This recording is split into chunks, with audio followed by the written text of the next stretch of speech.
Hey mini dreamers! So I'm very excited about today's project.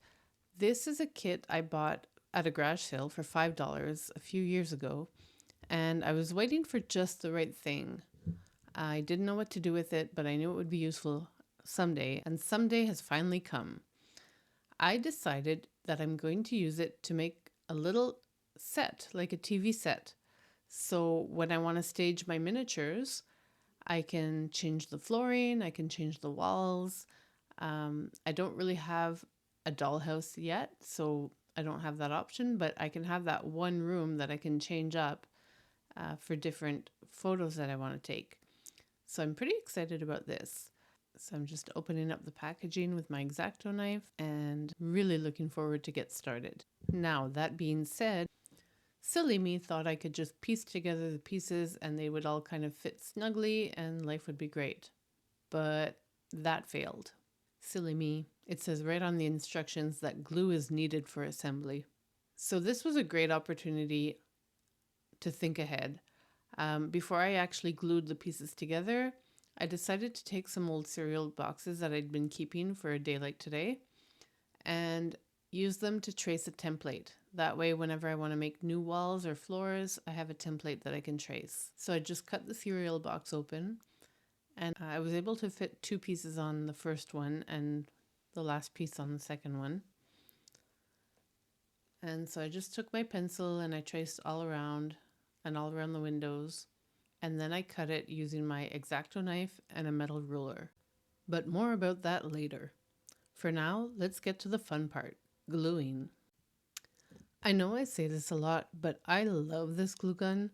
It's cordless. Need I say more? So I glued the sides that I knew would touch, including the little tabs. And I tried to work as quickly as possible because once the glue starts to cool down, it's harder to get the edges flush because the glue stays a little bumpy. So things started off okay. I tried removing the excess glue with a toothpick, but it had already cooled down by then, so that wasn't going to work.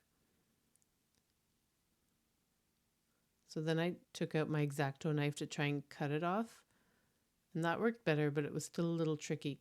It wasn't quite ready to be cut yet. We got there in the end though. Once the glue had cooled down a bit more, it was easier to cut. Then I glued the other side, which had more surfaces, therefore more time for the glue to cool down before I got it stuck together. And that created a little gap in the corner. And I knew I wasn't going to be able to live with it, but I didn't really want to start over. So thankfully, everything fell apart. Next, I got out the good stuff. My good old trusty Aleene's tacky glue.